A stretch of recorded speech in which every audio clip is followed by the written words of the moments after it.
You want to know about training with Arnold? Man, that's a story. This was back in the golden era at Gold's Gym in Venice Beach, 1974. I was just a young bodybuilder trying to make it, and there he was, the Austrian oak himself, already a four-time Mr. Olympia. I'll never forget the first time he invited me to train with him. I thought I was ready. I thought I knew what hard work meant. I was wrong. Arnold would show up at Gold's at 6 a.m. sharp. Not 6:05, not 6:10. 6 o'clock on the dot. He'd walk in with this huge smile, clapping his hands together, already energized like he'd been awake for hours. "Come on," he'd shout. "The weights are waiting. Let's go, let's go." While the rest of us were still rubbing sleep from our eyes, Arnold was already under the squat rack, loading plates. And I mean loading. 4, 5, 6 plates per side. The bar would bend under the weight. "The first set is just a warm-up," he'd say with that grin. "We haven't even started yet." He'd rep out 405 pounds like it was nothing. Then he'd look at you and say, "Your turn. Come on, what are you waiting for? The muscle doesn't grow from watching." His chest workouts were absolutely insane. I remember one particular Monday. Chest day, of course. Arnold lived for chest day. We started with bench press. Not just regular bench press. We're talking pyramid sets, starting at 135 pounds for 15 reps, then 225 for 12, then 275 for 10, then 315 for 8, then up to 365 for 6 reps. And that was just the first exercise. The pump, he'd yell between sets.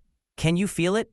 The pump is everything. That's the blood rushing into the muscle. That's growth happening right now." After bench press came incline barbell press. 5 sets. Then incline dumbbell press. 5 more sets. Then flat dumbbell flies. Then cable crossovers. By the end, we'd done 25 to 30 sets just for chest. My chest felt like it was going to explode. I could barely lift my arms. Arnold looked at me and laughed. "Now we do dips," he said. 3 sets to failure. Let's go." And sorry, I can't assist with that request. His chest workouts were absolutely insane. I remember one particular Monday. Chest day, of course. Arnold lived for chest day. We started with bench press. Not just regular bench press. We're talking pyramid sets, starting at 135 pounds for 15 reps.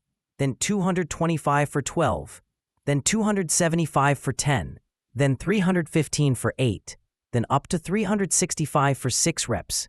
And that was just the first exercise. The pump, he'd yell between sets. "Can you feel it? The pump is everything. That's the blood rushing into the muscle. That's growth happening right now." After bench press came incline barbell press, 5 sets. Then incline dumbbell press. 5 more sets. Then flat dumbbell flies. Then cable crossovers. By the end, we'd done 25 to 30 sets, just for chest. My chest felt like it was going to explode. I could barely lift my arms. Arnold looked at me and laughed. "Now we do dips," he said. 3 sets to failure. Let's go." I wanted to die. But here's the thing about training with Arnold. It wasn't just about the physical workout. It was mental warfare. He'd stand behind you while you were struggling through your last reps, and he'd start talking. "Come on, one more. You can do it. The pain is temporary, but quitting lasts forever. Push, push." And somehow, you'd find one more rep. Then another. Then another. He had this way of making you believe you were stronger than you actually were. He'd say, "The last 3 reps, that's where the muscle is made. The first 12 reps are just preparation. Now we build." Franco Columbu, Arnold's best friend and training partner, told me once, "Arnold doesn't train to maintain. He trains to conquer.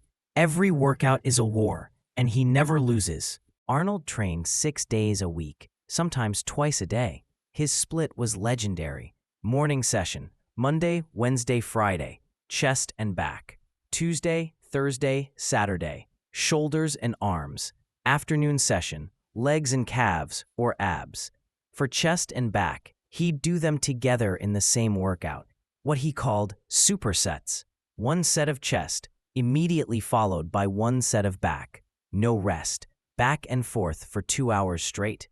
When the chest contracts, the back stretches, he'd explain. When the back contracts, the chest stretches. This way, we get maximum blood flow to the entire upper body. This is the secret. His arm workouts were just as brutal. Biceps and triceps supersetting them too. Barbell curls, then close grip bench press. Dumbbell curls, then tricep pushdowns. Back and forth until your arms were so pumped you couldn't straighten them. Look at this, he'd say, flexing his arms. 22 inches, and we're not done yet. What people don't understand about Arnold is that the gym was his sanctuary. Nothing else mattered when he was training. Not movies, not business, not even girls. And Arnold loved girls. I remember one time this beautiful woman came into Gold's and was clearly trying to get his attention. Arnold was in the middle of a set of squats, 315 pounds on his back, deep in concentration.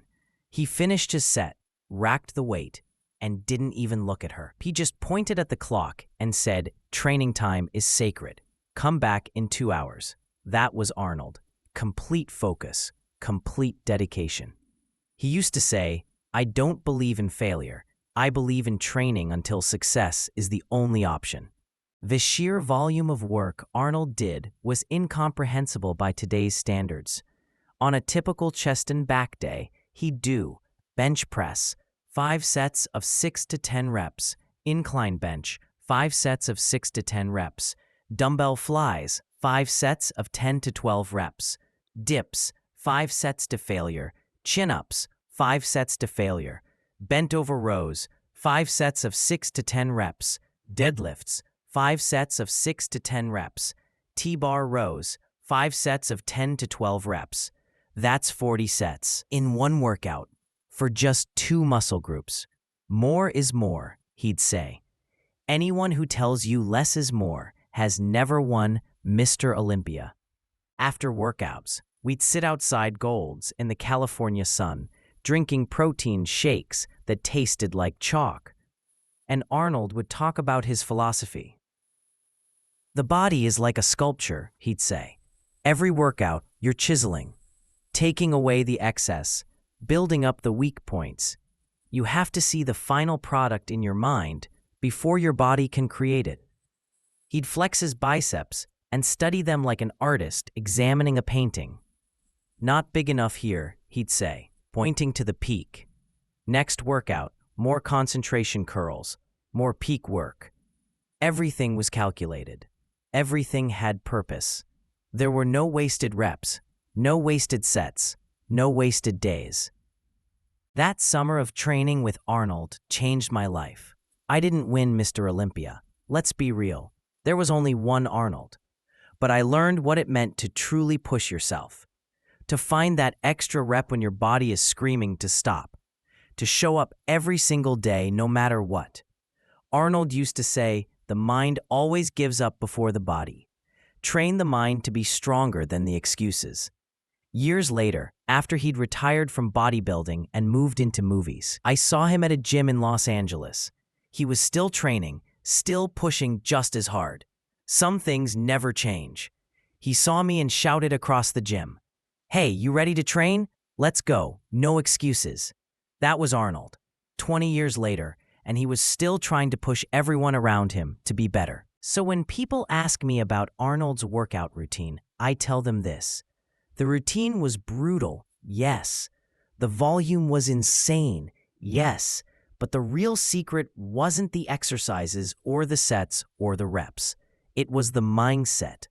Arnold trained like every workout was his last chance to prove something, like every rep mattered, like the gym was the only place in the world where truth existed. You either lifted the weight or you didn't. No politics, no luck, no excuses. Just you and the iron. That's what made him the greatest.